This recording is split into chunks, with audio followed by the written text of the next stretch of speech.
안녕하십니까. 이성수의 증시 토크입니다. 자, 한두 해 전만 하더라도요, 제가 이런 이야기를 많이 했죠. 한국 증시 쌉니다. 저평가되었습니다.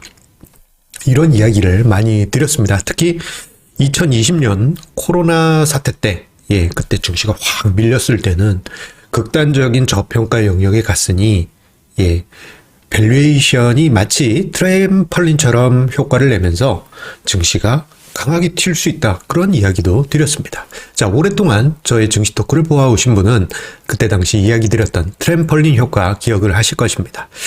자, 그런데 지금 이 시점에서 한국 증시가 싼가? 라고 생각을 해보게 되면요. 싸진 않습니다. 좀 의외죠? 제가 왜 한국 증시가 싸지는 않다라고 이야기 드리는지 오늘 증시 토크에서 자료를 통해서 설명드리고요. 오히려 이러한 관점에서는 우리가 전략적으로 12-16 시나리오를 검토할 필요가 있겠습니다. 12-16 시나리오는 무엇일까요?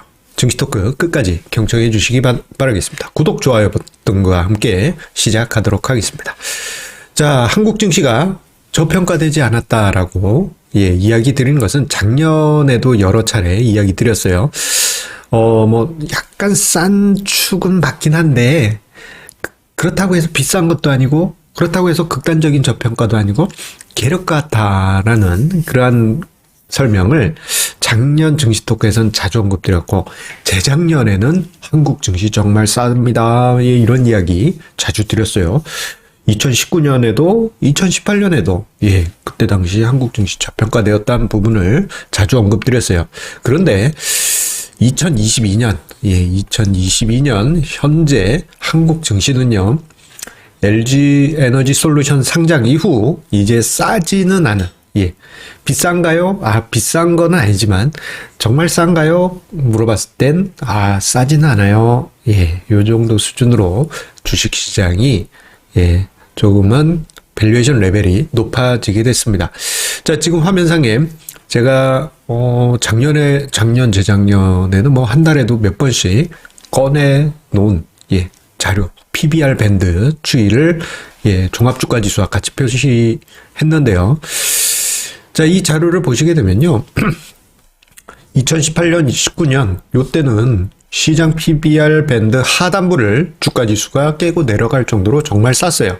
그리고 2020년 코로나 사태 때는 이렇게 밀려왔다가 올라간 거잖아요. 자, 그랬습니다. 그런데 지금 이 PBR 밴드 하단부가요, 고개를 숙였어요. 이 중간선도 고개를 숙였고 상단선도 마찬가지로 고개를 숙였습니다. 자, 이렇게 PBR 밴드가 고개를 숙인 이유는, 자, 올해 1월에 LG 에너지 솔루션이 상장하면서 시장의 밸류에이션 레벨이 전체적으로 올라갔고, 그 결과 시장 PBR 레벨이 같은 주가 지수다 그러면 내려왔습니다. 즉 같은 주가 지수다 작년하고 비교했을 때 그러면 지금이 조금 더 비싼 수준이 되었던 것입니다. 그렇기 때문에 작년에 주가 지수 고점 3,300포인트였잖아요. 만약에 주가지수가 정말 3,300포인트까지 갔다 그러면요, 이게 그때 3,300하고 지금의 3,300이 틀립니다. 작년 기준으로 치자면요, 만약에 올해 3,300 갔다 그러면 작년 기준으로는 거의 3,500 수준, 간셈이에요. 이것을 다르게 표현하자면 작년의 주가지수 3,300은 대략 3,100포인트 정도의 레벨입니다. 그렇기 때문에 시장이 조금만 올라가더라도요, 이거 뭐야, 작년 고점 영역인데, 이런 분위기, 이런 밸류에이션 레벨에 들어가게 됩니다. 즉, 고개 숙인 밸류에이션으로 인해서 증시가 생각보다 빨리 올라갈 경우에는 바로 저항을 받을 수 있는 가능성이 높아져 있는 것이죠. 이런 경우가 그렇게 많진 않습니다. 참, LG 엔솔, 참 할 말 너무 많지만 지겹죠. 자, 그런데 코스피 시장만 그러냐? 아닙니다. 코스닥 시장도 지금 만만치가 않습니다.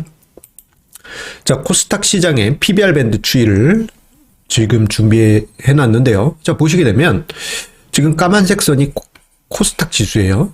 그리고 이 빨간색 선과 그리고 연두색 선은 상단선과 하단선 PBR 밴드고요. 그리고 가운데가 이제 그 중간 영역입니다. 그런데 지금 현재 코스닥 지수는 상단선을 훨씬 넘어 있어요. 이것은 이제 2020년부터 이미 넘어 있는 상황이고요. 이 레벨은 2007년 당시 코스닥 지수의 PBR 레벨 고점 영역입니다. 그때 당시가 이게 2배였거든요. PBR 레벨이. 그런데 재작년에 2.5배 넘어가 있었고요. 그리고 올해는 어떠냐? 1월에 시장 코스닥 지수가 15%나 급락했잖아요. 그럼에도 불구하고 아직 코스닥 시장의 PBR 레벨은 2.22배에 이르고요. 심지어 시가총액 최상위에 있는 종목들은 PBR 레벨이 우려스러울 정도입니다. 코스닥 150 3.3배, 그리고 코스닥 시가총액 탑 10에 있는 종목들 쫙 뽑아가지고 단순 평균하면 7.3배에 이릅니다. 아무리 성장에 대한 기대가 높다 하더라도 PBR 레벨이 시장 전체적으로 저 수준에 이르게 되면요, 그닥 그렇게 싸다라는 느낌은 전혀 받지 않아요. 자, 그런데 여러분들, 제가 코스닥 시장에 관해서 조금 더 부연 설명을 드리자면, 자, 앞서 보셨던 코스피 시장하고 조금 뭔가 차이가 있죠?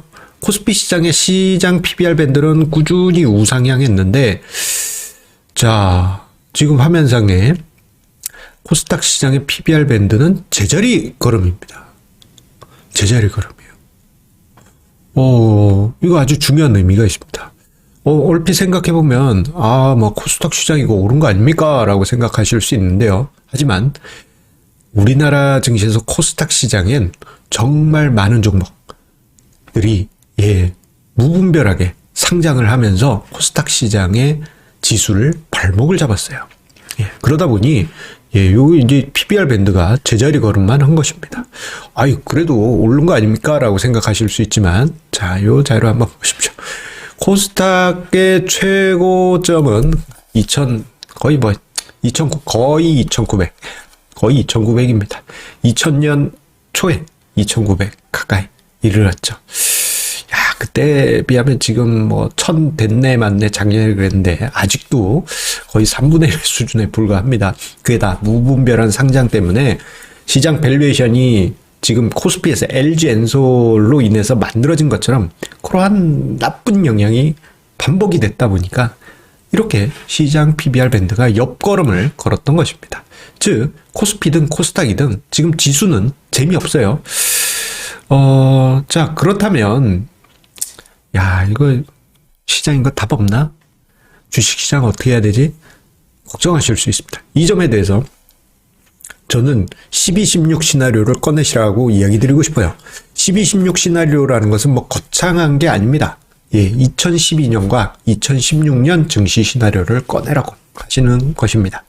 이때 무슨 일이 있었길래 2012년하고 16년 당시 한국 종합주가지수는 제자리 걸음을 열심히 걸었습니다. 자, 여기 군인들 서 있죠?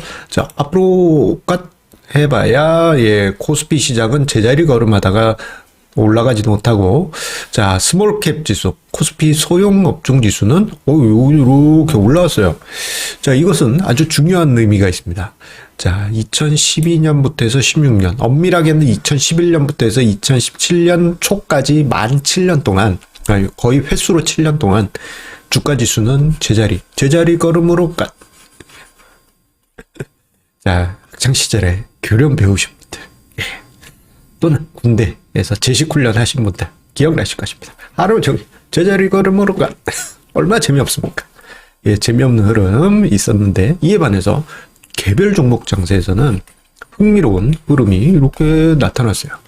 자, 제가 앞서 이야기 드릴 때 지금 시장의 밸류에이션은 싸진 않다. 코스닥 시장 지수는 더 싸지 않다. 여기에 덧붙이자면 코스닥 시가총액 탑 10에 있는 종목들 하나하나 보시면요. 불미스러운 종목들이 정말 많습니다. 굳이 이야기는 안 할래. 아실 거야. 과연 우리가 지수 관련 대형주를 투자를 해야 될까? 이 점에 대해서는 저는 퀴스천입니다. 2012년 2016년에 증시에서 나타났던 그러한 현상들을 우리가 복귀하면서 어떻게 보면 시가총액 최상위에 있는 종목들 걷어내고, 뭐 물론 거기에 좋은 종목들도 있습니다만 걷어내고 수면 아래에, 와, 아니 꽁꽁 얼음 한강물인 줄 알았는데 얼음을 제끼고 봤더니 잉어들이 막 헤엄치고 다니는 게 보이실 거예요. 뭐 옛날 얘기를 하자면 저희 할머니가 일사후퇴 때 이야기 해주셨는데, 일사후퇴 때 이제 서울에 이제 거주하셨기 때문에 피난 갈 때 달 밝은 날 한강을 건너셨다고 해요. 근데 이제 단단하게 얼음 밑을 봤더니 그 달밤에 뭐 물고기들이 막 헤엄치고 막 하는 게 다 보였다고 하십니다. 그런 것처럼 지금 수면은 꽁꽁 얼어서 시가총액 최상위 종목들 재미없지만 그 아래에서는 주가지수 움직임과 전혀 다른 행보를 보이는 종목들이 바글바글 할 것입니다. 자, 오히려 주가지수 대형주를 투자하는 것보다 수면 아래 좋은 종목들을 찾는 것은 어떨까요? 저는 그래서 2012, 2016년 증시에서 그것을 복귀해 볼 수 있겠다라는 점을 이야기 드리고 싶습니다. 자, 한 가지 공지 안내 드리고 영상 마치도록 하겠습니다. 105차 정기 세미나가 언제죠? 다다음 주네. 2월 25일 금요일 저녁 7시에 유튜브 라이브로 작년 연말 송년 세미나처럼 진행이 됩니다. 자, 여러분들의 많은 관심과 참여 부탁드리겠고요. 댓글 최상단과 영상 본문에 참여 관련한 공지글 올라와 있습니다. 링크가 있습니다. 그거 한번 보시고요. 거기다가 뭐 나도 참여하겠습니다. 이렇게 이제 남겨주시면 제가 또 기억했다가 또 라이브 할 때 필명 이렇게 딱 이야기를 드리도록 하겠습니다. 아무개님 고맙습니다. 뭐 이렇게. 자, 그러면 우리 105차 2월 25일 금요일 정기 세미나에도 많은 관심 부탁드리겠습니다. 자, 여러분들의 성공 투자 기원 드리면서요. 어려운 시장이지만 힘내십시오. 수면 아래에서는 좋은 종목들이 여러분들을 기다리고 있습니다. 화려한 종목 말고 좀 못난 애들로 지금 딱 봤는데 못나이네 싶은 애, 그런 종목이 여러분들에게 답이 될 것입니다. 감사합니다.